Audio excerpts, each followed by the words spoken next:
Everyone, कैसे हैं आप लोग। आई होप आप लोग अच्छे होंगे और अपने सेमेस्टर के एग्जाम की प्रिपरेशन अच्छे से कर रहे होंगे। बाकी आपको कोई पर्सनल डाउट हो तो आप हमें दिए गए नंबर पे आप पूछ सकते हैं सेमेस्टर के रिगार्डिंग कुछ भी चीज़ें। ठीक, मैं आपको फुली गाइड करता हूँ ऑल टाइम। तो चलिए, आज का जो हमारा टॉपिक है उसमें हम देखेंगे basic principle of light control. इससे पहले मैं आपको इल्यूमिनेशन से रिलेटेड टर्म को और लॉ ऑफ इल्यूमिनेशन और जो है सोर्स ऑफ लाइट को देख चुके हैं 2 वीडियो में। अब तीसरे वीडियो में हम basic principle of light control, जिसमें कि हम देखने वाले हैं कि डायरेक्ट इनडायरेक्ट लाइटिंग क्या होते हैं, फ्लोर लाइटिंग क्या होता है, फैक्ट्री लाइटिंग क्या होता है और उसके क्या ऑब्जेक्टिव होते हैं। और नेक्स्ट वीडियो जो लास्ट वीडियो होगा इस चैप्टर का, उसमें हम देखेंगे इसका न्यूमेरिकल और ऑब्जेक्टिव क्वेश्चन जो जेईई और आपके सेमेस्टर एग्जाम में पूछे जाते हैं। तो चलिए, हमारा जो टॉपिक है वो है basic principle of light control.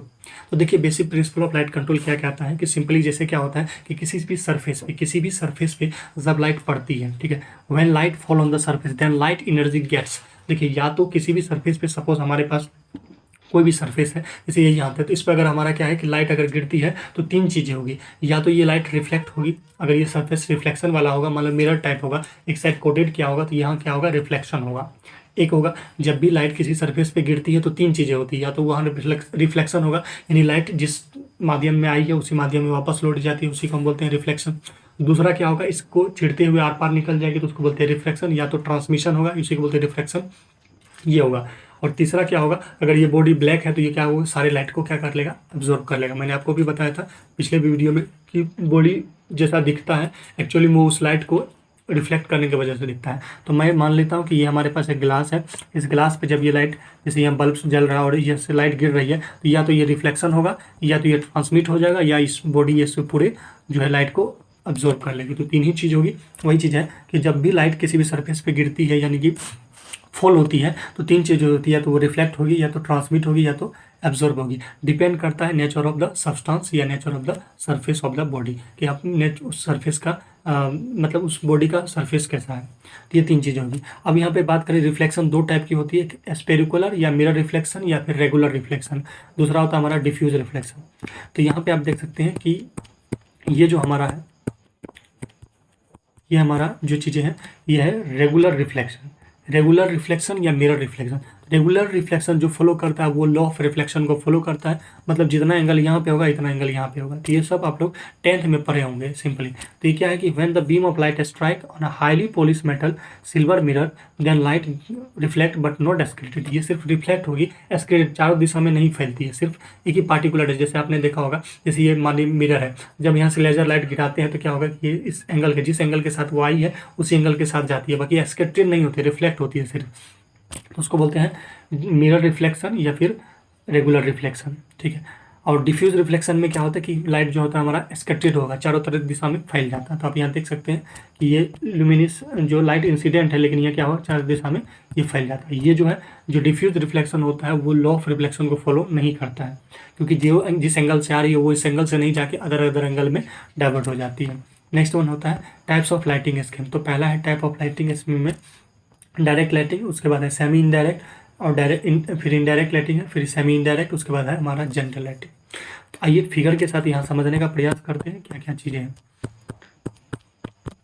ये मैंने आपको बताया कि जो लाइटिंग स्कीम है वो कितने टाइप के होंगे, 5 टाइप के। एक direct lighting, indirect, semi direct और सेमी इनडायरेक्ट, उसके बाद जनरल लाइटिंग।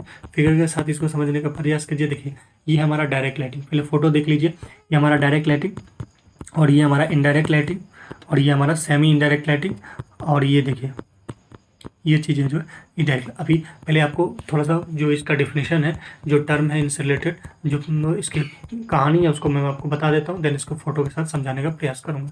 देखिए, जो डायरेक्ट लाइटिंग होती है, ये जो डायरेक्ट लाइटिंग होती है, जो हमारे पास डायरेक्ट लाइटिंग होती है, तो वो प्रोजेक्टर की हेल्प से लगभग 90% जो इल्यूमिनस फ्लक्स होता है उसको वर्किंग प्लेन पे गिराया जाता है। जो आपके पास स्टडी टेबल होता है, जो स्टडी लैंप होता है, एक्चुअली उसमें क्या होता है कि सारे के सारे लाइटें, यानी कि लगभग 90% जो लुमिनस फ्लक्स है वो आपके वर्किंग प्लेन, जहाँ पे आप पढ़ते हैं तो वो हमारा वर्किंग प्लान होगा। या जहाँ भी हम ड्राइंग करेंगे, जैसे ड्राइंग हॉल है तो वहाँ पे ड्राइंग करते हैं तो वहाँ की वर्किंग प्लान है, ठीक है। तो जनरली 90% जो लुमिनस फ्लक्स होता है वो वर्किंग प्लेन पे गिरती है डायरेक्ट लाइटिंग स्कीम में, और 10% नहीं इधर उधर बिखर जाती है। तो ये जो है डायरेक्ट लाइटिंग स्कीम में क्या होता है कि 90% जो लुमिनस फ्लक्स होता है वो वर्किंग प्लेन पे गिरती है by the help of reflector. ये हमारे पास रिफ्लेक्टर होता है, और मेनली यही लाइटिंग स्कीम यूज़ किया जाता है। और ये कहाँ कहाँ यूज़ किया जाता है, तो ये हमारे रेसिडेंशियल में यूज़ किया जाता है, कॉमर्शियल पर्पस में यूज़ किया जाता है, इंडस्ट्रियल लाइटिंग पर्पस में यूज़ किया जाता है। इसके साथ प्रॉब्लम क्या होता है कि इसके जैसे मान लीजिए यहाँ पे लाइटिंग होता है, मतलब अगर ऐसे लाइटिंग रहता है तो इसमें क्या होता है कि आँख पे स्ट्रेन आता है, ठीक है, आँख पे ज़्यादा स्ट्रेस आता है। और दूसरा क्या होता है कि शेडो भी बनता है, और जैसे मान लीजिए हमारे ऊपर यहाँ पे लाइट है तो अभी क्या बन रहा है, शेडो बन रहा है, और ग्लेयर भी बनता है, चकाचौंध भी होता है, ठीक है, जल्दी ही थक जाते हैं। नेक्स्ट बनाता है हमारा, आप यहाँ देख सकते हैं ये जो डायरेक्ट मतलब लाइटिंग स्कीम वो डायरेक्ट लाइटिंग स्कीम है। नेक्स्ट वन आता है सेमी इंडायरेक्ट। सेमी इंडायरेक्ट में क्या होता है कि 60% जो हमारा लुमिनस फ्लक्स होता है वो वर्किंग प्लेन में डाउनवार्ड होती है, और जो 40% होता है वो अपवार्ड होती है। मतलब लाइट को किसी इस तरह से डिजाइन किया जाता है कि लगभग 60% जो लुमिनस फ्लक्स होता है वो सरफेस में डाउनवार्ड गिरती है, और जो 40% होता है वो ऊपर की तरफ जाती है, सीलिंग की तरफ जाती है। सीलिंग मतलब छत का जो होता है रूफ, उसी की तरफ जाती है। वही मैंने लिखा कि इस लाइटिंग स्कीम में 60% जो लुमिनस फ्लक्स होता है वो डाउनवार्ड डायरेक्शन में होता है, और लगभग 40% जो फ्लक्स होता है वो हमारा अपवार्ड डायरेक्शन में होता है। और इसका जनरली यूज़ किया जाता है रूम में जिसका हाई सीलिंग होता है, जब मतलब हमारा छत थोड़ा लंबा होता है तो उस कंडीशन में ये यूज़ किया जाता है, और या मीटिंग रूम में यूज़ किया जाता है, या इंडोर लाइटिंग में यूज़ किया जाता है। क्योंकि इसमें जो होता है इस लाइटिंग को यूज़ करने से हमारा जो ग्लेयर या फिर शेडो का इफेक्ट जो होता है वो खत्म हो जाता है। आइए देखेंगे फिगर के साथ, क्योंकि ये जो है ग्लेयर को अवॉइड करता है। ग्लेयर क्या होता था, चकाचौंध होता था, मैंने ऑलरेडी आपको पहले लेक्चर में बता दिया है। नेक्स्ट वन होता है हमारा इनडायरेक्ट लाइटिंग स्कीम। तो इनडायरेक्ट लाइटिंग स्कीम में क्या है कि इन दिस लाइटिंग स्कीम जो 90% उल्टा होता है। देखिए डायरेक्ट में क्या होता है कि 90% लुमिनस फ्लक्स को नीचे डाला जाता है, मतलब वर्किंग प्लेन पे डाला जाता है। इसमें क्या होता है कि जो इनडायरेक्ट लाइटिंग होता है 90%, इस बार क्या होता है कि प्रोजेक्टर ऐसे था, इस बार क्या हो जाएगा हमारा प्रोजेक्टर को ऐसे कर देंगे, तो इस बार क्या होगा बल्ब यहाँ पे लगा हुआ, तो ये सारी की सारी लाइटें सीलिंग पे जाएगी, सीलिंग मतलब छत पे जाएगी, और उसके बाद वो क्या होगा, रिफ्लेक्ट होगी, यानी कि डिफ्यूजन होगा वहाँ पे। तो क्या होता है कि इस वाले कंडीशन में जो इनडायरेक्ट लाइटिंग स्कीम होता है वो रिफ्लेक्टर के थ्रू 90% फ्लक्स को छत पे, यानी कि छत का जो सीलिंग होता है उस पर डाला जाता है। फिर वहां से वो डिफ्यूजन प्रोसेस, डिफ्यूजन रिफ्लेक्शन के थ्रू क्या होता है हर जगह फैलता है। इससे क्या होता है कि ग्लेयर और आंख पे स्ट्रेन और जो होता है हमारा शेडो, ये सब चीज़ें नहीं होता है। यहाँ पे देख सकते हैं कि ceiling of roof act as a lighting source. यहाँ पे जो है सीलिंग क्या करेगा, लाइट सोर्स की तरह एक्ट करेगा, और जो ग्लेयर क्या होगा वो हमारा मिनिमम हो जाएगा। और यहाँ पे देख सकते हैं इसका यूज़ किया जाएगा ड्राइंग ऑफिस में, क्योंकि वहाँ ड्राइंग ऑफिस में कोई ग्लेयर या फिर चकाचौंधी या फिर कहने का मतलब शेडो वगैरह नहीं होनी चाहिए, ताकि आंख में स्ट्रेस ना हो। वर्क ऑफिस में किया जाएगा, कंप्यूटर रूम में यह है, होटल और थिएटर में भी इसका यूज़ किया जाएगा। अब यहाँ देख सकते हैं ये उसके एग्जाम्पल है। तो ये क्या होगा कि बल्ब के थ्रू हम क्या करेंगे, 90% फ्लक्स को सीलिंग पे डालते हैं, फिर वहाँ से डिफ्यूजन और रिफ्लेक्शन के थ्रू ये हर जगह फैलता है। अभी मैं आपको फिगर भी समझाने का प्रयास करूंगा। यहाँ पे सेमी जो इनडायरेक्ट लाइटिंग स्कीम है, इसमें क्या होता है कि लगभग 60 से 90% फ्लक्स जो होगा प्रोजेक्टर के थ्रू अपवार्ड डायरेक्शन में दी जाती है, और 40 से 10% जो होती है वो डाउनवार्ड की तरफ दी जाती है। ये जो होगा सॉफ्ट शेडो इसमें क्रिएट होता है और ग्लेयर फ्री रहता है। इसका यूज जनरल हम लोग इंडोर लाइटिंग में और डेकोरेशन पर्पस में करते हैं।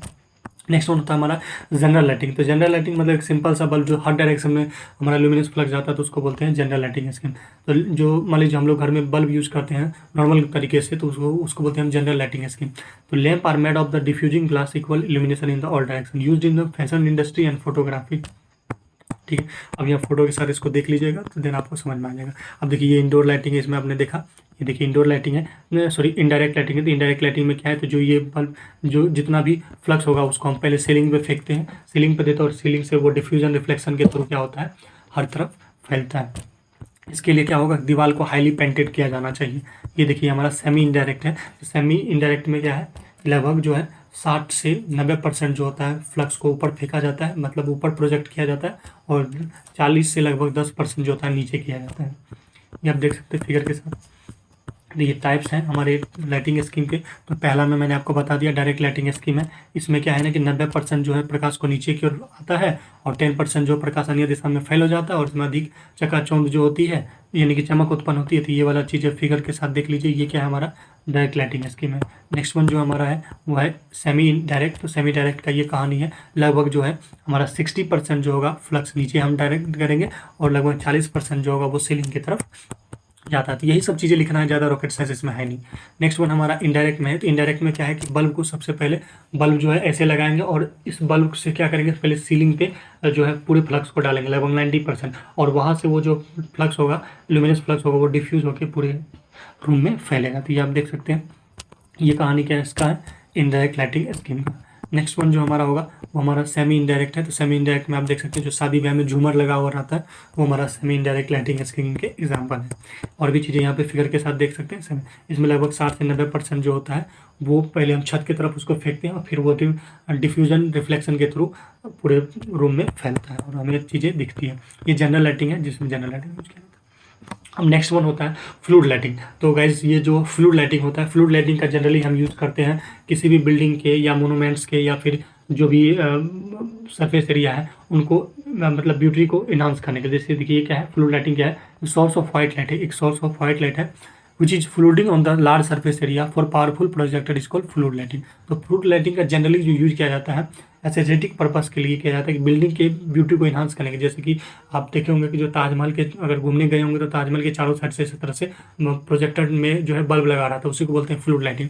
या फिर जो अभी मैच चल रहा है फिलहाल IPL चल रहा है तो वहाँ पे आप देख सकते होंगे कि अभी फोटो एग्जाम्पल में आएगा, ये देखिए IPL वगैरह में इसको देखे होंगे तो ये सब जो होगा फ्लूड लाइटिंग है, मतलब व्हाइट लाइट का सोर्स है जो कि पूरे एकदम दिन कर देता है तो वहाँ पे मैच होता है। ठीक है, तो यहाँ पर आप देख सकते हैं ये चीज़ें क्या है फ्लूड लाइटिंग के एग्जाम्पल है। ये देखिए फ्लूड लाइटिंग है।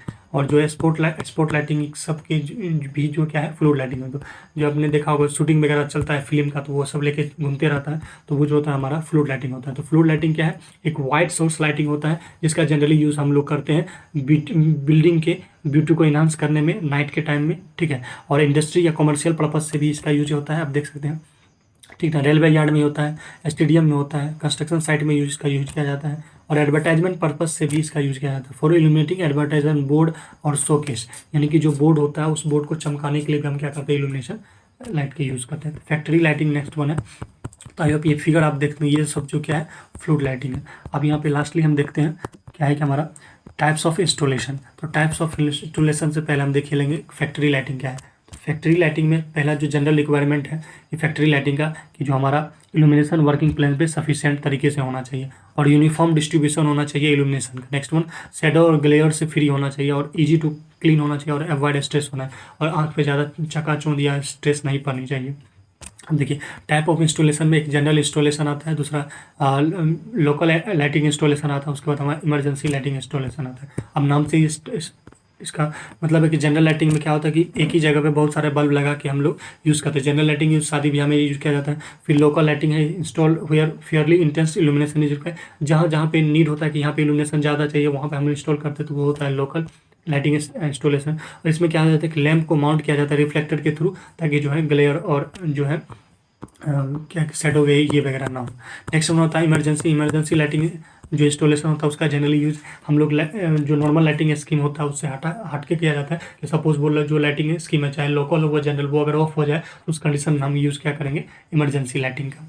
अब यहाँ पे डिजाइनिंग ऑफ लाइटिंग स्कीम किस बेसिस पे होंगे तो ऑब्जेक्टिव यहाँ पे देख लीजिए कि जो हमारा लाइटिंग स्कीम डिज़ाइन करने का जो ऑब्जेक्टिव है कि पहला कि हमारा इल्यूमिनेशन यूनिफॉर्म होना चाहिए सभी डायरेक्शन में और कलर ऑफ लाइट भी सूटेबल होना चाहिए, सफिशिएंट इल्यूमिनेशन होना चाहिए उस एरिया पे जहाँ पे हमें करना है इल्यूमिनेशन, शैडो नहीं होनी चाहिए, ग्लेयर नहीं होनी चाहिए, आँख पे कोई तरह का स्ट्रेस नहीं होना चाहिए। अब नेक्स्ट वन है कि factor considering the designing of lighting scheme. तो मान लीजिए जो भी हम लाइटिंग स्कीम यूज़ करेंगे सपोज जनरल करें या लोकल कर ले या फिर इमरजेंसी वाला करें तो किस किस फैक्टर को हम कंट्रोल मतलब ध्यान में रखेंगे। तो पहला है इल्यूमिनेशन लेवल, तो मतलब कि आप कितना इल्यूमिनेशन चाहते हैं उस सरफेस पे, कितना आप लाइट चाहते हैं कि वो सरफेस उस पर जाए। तो पहला इल्यूमिनेशन लेवल पे दिखेगा।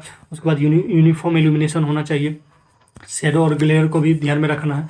नेक्स्ट वन स्पेसिंग ऑफ ल्यूमिनेशन जिसको स्पेस टू हाइट रेशियो कहते हैं और उसके बाद colour of surrounding wall and ceiling. तो सीलिंग का क्या कलर है और वॉल का क्या कलर है इस पर भी ध्यान देना है, ये हमारा फैक्टर होता है। नेक्स्ट लास्टली हमारा क्लासिफिकेशन ऑफ प्रोजेक्टर। तो देखिए 3 टाइप के प्रोजेक्टर होते हैं, एक नैरो बीम प्रोजेक्टर, तो उसके बाद मीडियम प्रोजेक्टर, उसके बाद होता है वाइड प्रोजेक्टर। तो इसका होता है एंगल होता है यहाँ पे परसेंटेज में लिख दिया है तो 12 से 25 डिग्री, 25 से 40 डिग्री, उसके बाद 40 से 90 डिग्री एंगल होता है। ज़्यादा इसमें डेप्थ में नहीं जाना, ना ही इससे क्वेश्चन आता है। नेक्स्ट वन ये प्रोजेक्टर को कहाँ माउंटिंग किया जाएगा। तो जो सिमेट्रिकल प्रोजेक्टर होता है, जो सिमेट्रिकल हमारा प्रोजेक्टर होता है उसको सिंपली जैसे मान लीजिए ये बिल्डिंग है ना, तो बिल्डिंग के क्या होता है कि सबसे पहले थोड़ा सा हाइट करके यहाँ पे इस प्रोजेक्टर को यानी फ्लूड लाइटिंग को यहाँ पे दिया जाता है और उसके बाद इस बिल्डिंग के लाइट को जो है टॉप को इनहांस किया जाता है। तो इसका सिमेट्रिकल वाले में थोड़ा सा हाइट करके यहाँ पे माउंटेड किया जाता है और जो अनसिमेट्रिकल होता है यहाँ पे बेसमेंट पे ही क्या किया जाता है फ्लूड लाइटिंग को लगा के ज़मीन पे ही। इससे क्या हो जाता है कि हमारा जो है जो बिल्डिंग के लाइटिंग को इंक्रीज किया जाता है। तो ये होता है। तो जो अनसिमेट्रिकल में यहाँ पे थोड़ा सा हाइट करके किया जाता है, जो अनसिमेट्रिकल में है बेसमेंट एरिया में ही डाल दिया जाता है। इसमें इससे ज़्यादा लेकिन क्वेश्चन नहीं एग्जाम में आने वाले हैं।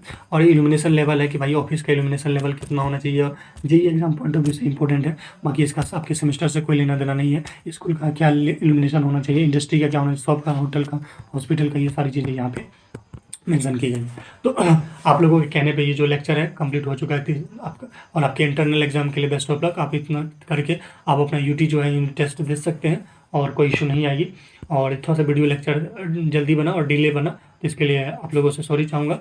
और बाकी नेक्स्ट वीडियो जो है अच्छे तरीके से और एनिमेटेड तरीके से रिकॉर्ड की जाएगी और आप लोगों के सामने लाई जाएगी। और आप लोग अपना जितना ज़्यादा हो सके फीडबैक दीजिएगा, और कोई मुझे, ताकि मैं खुद को इनहांस कर सकूं अच्छे तरीके से लेक्चर डिलीवर करने के लिए। तो धन्यवाद। नेक्स्ट वीडियो में हम न्यूमेरिकल को देखेंगे।